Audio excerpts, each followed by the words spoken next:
Hello students, today we are going to discuss our next topic, that is dihydrogen occurrence and isotopes of hydrogen. आज की class में बच्चों हम बात करने जा रहे हैं हाइड्रोजन की अकरेंस की और उसके आइसोटॉप्स की।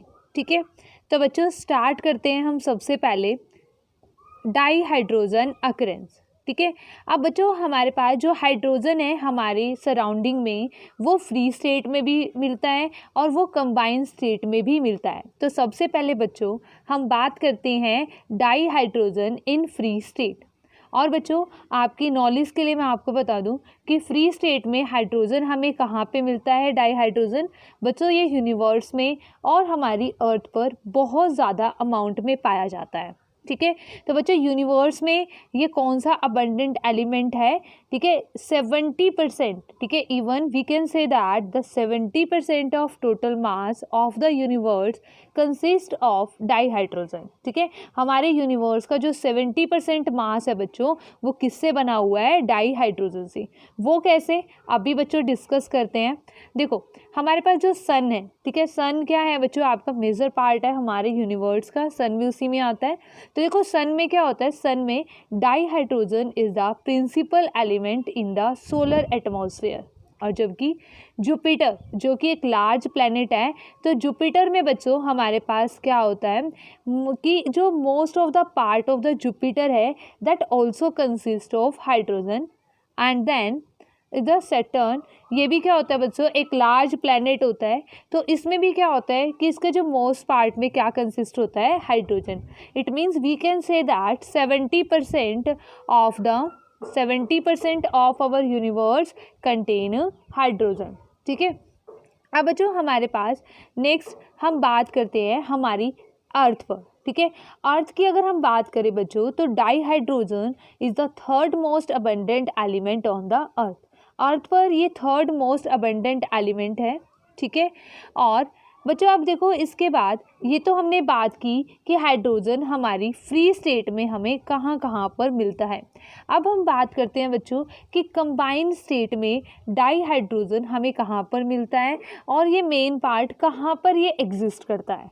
तो बच्चों देखो dihydrogen is in combined form constitutes 15.4% of earth crust and the oceans. ठीक है, ये हमारी अर्थ क्रस्ट में और ओशियंस में मिलता है बच्चों। किसकी फॉर्म में? ये 15.4% जो पार्ट होता है इनका वो किससे बना होता है? डाईहाइड्रोजन से। वैसे भी देखो बच्चों वाटर में भी क्या होता है? वाटर में भी हाइड्रोजन क्या होता है? कंबाइंड फॉर्म में होता है, because the formula of water is H2O। Okay students, तो ये हमने बात की बच्चों अकरेंस ऑफ डाईहाइड्रोजन की। अब हम बात करते हैं बच्चों आइसोटॉप्स ऑफ हाइड्रोजन की। तो फर्स्ट ऑफ ऑल हमें ये पता होना चाहिए what do mean by isotopes, कि आइसोटॉप्स होती क्या है। तो बच्चों आइसोटॉप्स हमारे पास होते हैं elements having the same atomic number but differ in atomic मास, जो कि बच्चों हम लोअर क्लासेस में आइसोटॉप्स के बारे में हम स्टडी कर चुके हैं। इवन हमने एप्लीकेशंस ऑफ आइसोटॉप्स को भी स्टडी कर लिया है लोअर क्लासेस में। तो बच्चों यहाँ पे हम इसकी एक बार रिवीजन करते हैं, क्योंकि बहुत छोटे छोटे से क्वेश्चंस होते हैं जो यहाँ से पूछ ले जाते हैं एज यूजुअल आपके नीट और मेंस के एग्जाम में। और वो क्वेश्चन होते बहुत सिंपल हैं बट हम उसका आंसर नहीं कर पाते, क्योंकि एज यूजुअल हम इसको एक आसान पार्ट समझ कर हम इस चीज़ों को स्किप कर देते हैं और इसलिए हम वहाँ पर उसका आंसर नहीं कर पाते। तो यहाँ पर बहुत इंपॉर्टेंट क्वेश्चन बनता है बच्चों एक, ठीक है, वो हम डिस्कस करेंगे अभी इसी लेक्चर के एंड में। तो बच्चों सबसे पहले हमने बताया आइसोटॉप्स क्या होते हैं। Isotopes are the elements having same atomic number but different in atomic mass. Okay students, तो ये क्या होते हैं? आइसोटॉप्स। अब हमें बात करनी है बच्चों हाइड्रोजन के कितने आइसोटॉप्स होते हैं। ठीक है, hydrogen has 3 isotopes. One is protium and deuterium and third is tritium. तो बच्चों सबसे पहले हम बात करते हैं प्रोटियम की, कि प्रोटियम क्या होता है। तो देखो बच्चों प्रोटियम की जो कॉन्फ़िगरेशन होती है दैट इज़ 1H1। ठीक है बच्चों, प्रोटियम की कॉन्फ़िगरेशन ऐसी होती है, हाइड्रोजन एटॉमिक नंबर, यहाँ पे एटॉमिक नंबर लिखते हैं और यहाँ पर बच्चों क्या लिखते हैं? Mass number. तो atomic number is 1 and mass number is also 1। Okay students, तो देखो अगर किसी को नहीं पता ये बच्चों क्या है, एटॉमिक नंबर, और ये क्या है हमारे पास मास नंबर है इसका, ठीक है। एंड देन ठीक है, number of neutrons is equal to 0, क्योंकि देखो बच्चों मास नंबर हमारे पास क्या होता है, it is a sum of proton and neutron, and atomic number is number of proton, ठीक है। अभी मैं आपको बता देती हूँ बच्चों, ये हमारे पास क्या है बच्चों, atomic number it is the proton and it is the sum of proton and neutron, ठीक है। अब बच्चों देखो प्रोटॉन प्लस न्यूट्रॉन भी 1 है और प्रोटॉन भी 1 है, तो न्यूट्रॉन कितना आ जाएगा बच्चों, यहाँ से न्यूट्रॉन की वैल्यू आ जाएगी हमारे पास 0। Okay students, and then it's nature is ordinary hydrogen. तो बच्चों नेचर के ऊपर बहुत बार क्वेश्चन पूछा जाता है हमेशा, तो इस पॉइंट को आप ध्यान से इसको बिल्कुल रीड करना। उसके बाद है बच्चों हम बात करते हैं ड्यूटेरियम की। First of all configuration of deuterium is, it is 1H atomic number is 1 and mass number is 2। It's not D, ठीक है। यहाँ पे बच्चों यहाँ पर D लिखा हुआ है ना, आपको ऐसा दिखाई दे रहा होगा कि ये D और 1 और 2 ऐसे लिखा हुआ है, बट इन एक्चुअल में ये 1D2 नहीं है, यहाँ पर क्या आना चाहिए, H आना चाहिए और D, ठीक है। You can only return it as only D और H12, ठीक है। It's H not D। Okay students, तो इस तरीके से आपको ये चीज़ समझनी है। And number of neutrons in case of deuterium is equal to 1, 2 minus 1 comes out to be equal to 1, and then but about its nature it is a heavy hydrogen, ठीक है। तो बच्चों ये हमारे पास heavy hydrogen भी होती है, तो this is all about deuterium, and then we move on tritium। and what is the configuration of tritium, it is 1H atomic number 1 and mass number 3, और we can also return it as only T. तो बच्चों ये only T की form में आएगा, ठीक है। ये यहाँ पर ओनली टी लिखोगे, 1 और 3 आप नहीं लिखोगे। अगर 1 और 3 आपको स्पेसिफाई करना है तो यहाँ पर आपको H लिखना होगा। ओके स्टूडेंट्स, उसके बाद बच्चों how many neutrons are present here, ठीक है। Neutrons are equal to 2।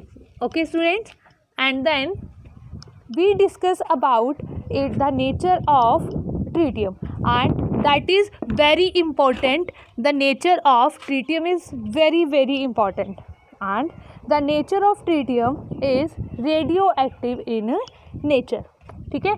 तो बच्चों यही क्वेश्चन आता है हमारे पास, ठीक है, कि आप एक ऐसा आइसोटॉप बताओ हाइड्रोजन का जो क्या होता है हमारे पास, रेडियो एक्टिव इन नेचर होता है। ओके स्टूडेंट्स, उसके बाद बच्चों हम बात करते हैं कि जो आइसोटॉप्स की डिस्कवरी थी वो किसने की थी, ठीक है। बच्चों आइसोटॉप्स की डिस्कवरी की थी हमारे साइंटिस्ट हैरोल्ड क्लेटन यूरे ने, और उन्हें इसके लिए नोबेल प्राइज़ भी मिला था 1934 में। कौन से आइसोटॉप की डिस्कवरी की थी बच्चों, उन्होंने ड्यूटेरियम आइसोटॉप के। ओके स्टूडेंट्स, एंड देन ठीक है, make a note about some important effects, ठीक है। हमारे पास कुछ इंपॉर्टेंट फैक्ट्स हैं बच्चों, इसको आप एक नोट बनाकर अपनी नोटबुक में और उसमें आप लिख सकते हो। The first most important point is that the predominant form of hydrogen is protium, ठीक है। तो बच्चों जो हाइड्रोजन की सबसे ज़्यादा डोमिनेटिंग फॉर्म होती है दैट इज़ प्रोटियम, ठीक है, मतलब H positive. And second main point about dihydrogen is dihydrogen contain 0.0156% of deuterium mostly in the form of HD। देखो बच्चों हमारी नेचर में हाइड्रोजन कैसे एग्जिस्ट करता है, हाइड्रोजन एग्जिस्ट करता है बच्चों इन द फॉर्म ऑफ H2, ठीक है। तो कहते हैं कि हाइड्रोजन ये पूरा 100% है ना, अब इसमें से जो हमारे पास है 0.0156% है हाइड्रोजन का, ठीक है, वो किस फॉर्म में एग्जिस्ट करता है, in the form of HD की फॉर्म में एग्जिस्ट करता है। Okay students, and then third is the tritium, ठीक है।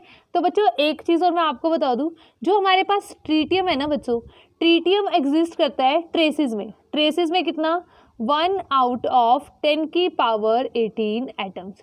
अगर हमारे पास 10 की पावर 18 एटम्स है ना बच्चों हाइड्रोजन के, तो उसमें से 1 एटम किसका होगा, 1 एटम होगा बच्चों ट्रीटियम का होगा आपके पास, ठीक है। तो ये तो क्या होता है, बिल्कुल ट्रेसिस में प्रेजेंट होता है बच्चों ट्रीटियम, तो ठीक है।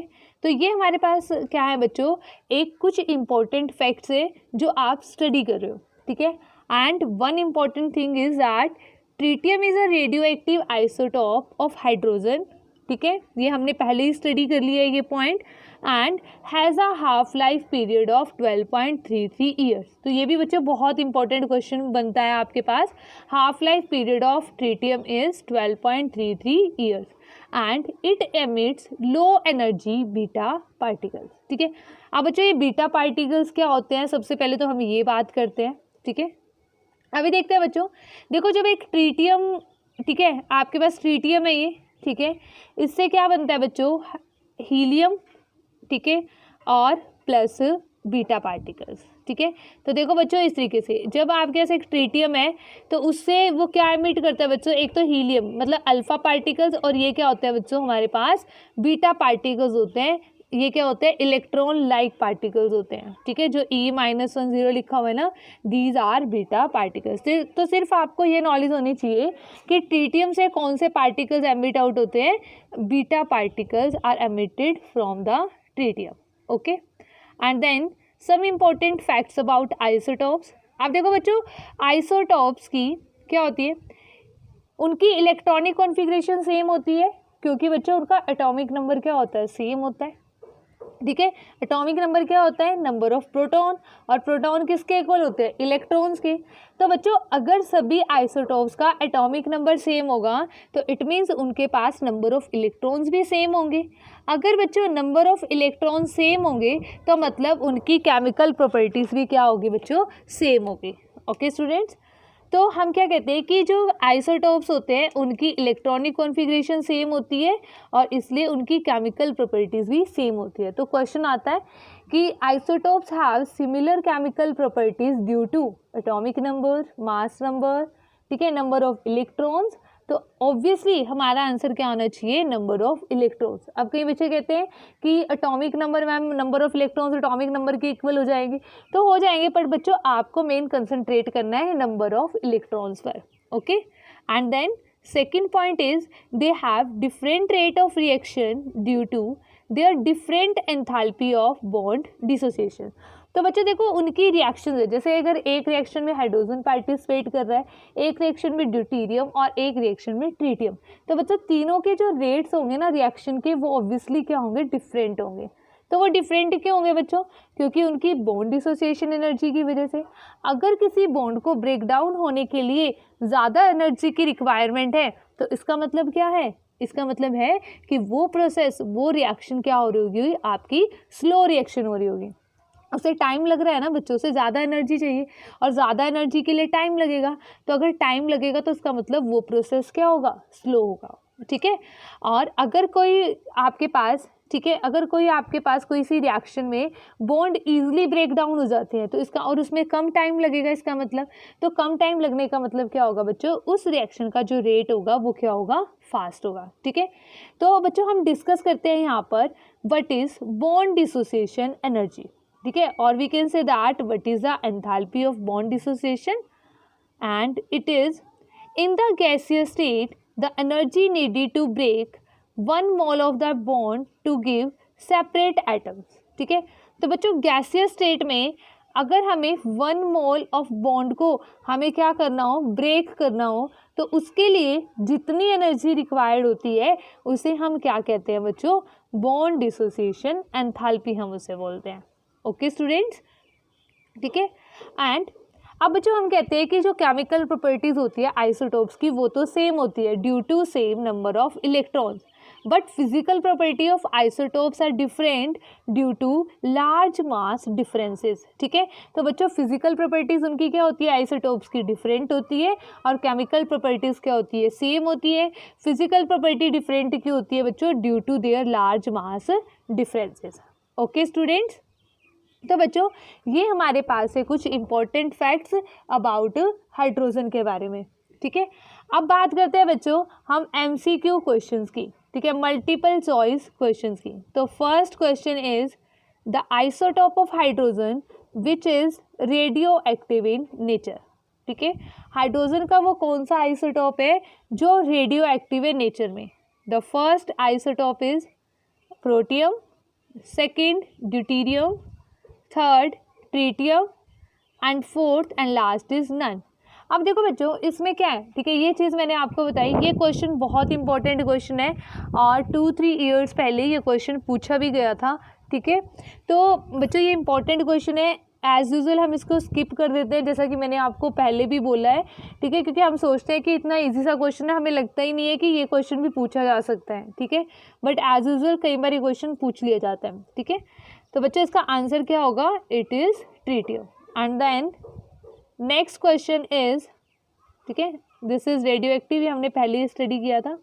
And then second question is the half life period of tritium is, first is 1.233 years, second is 12.33 years, third is 123.3 years and fourth is 1233, ठीक है, that is 1233 years and its answer is 12.33 years। अभी बच्चों मैंने आपको बताया कि जो half life period होता है, ठीक है, ट्रीटियम का, that is 12.33 years and it emits low energy beta particles. Okay students, and then we move on our next and last question, that is the most abundant element in the universe is. Universe में सबसे ज़्यादा abundant element कौन सा है। First is hydrogen, second is oxygen, third is silicon and fourth is aluminium and obviously its answer should be hydrogen। ठीक है, क्योंकि बच्चों हमने अभी पढ़ा है 70% of the total mass of the universe consists of dihydrogen and that's why answer is hydrogen। Okay students, तो आज की क्लास में बच्चों हमने बात की occurrence and isotopes of hydrogen की। नेक्स्ट क्लास में बच्चों हम बात करेंगे फिजिकल प्रॉपर्टीज ऑफ डाईहाइड्रोजन की। ओके स्टूडेंट्स, तो मिलते हैं नेक्स्ट क्लास में।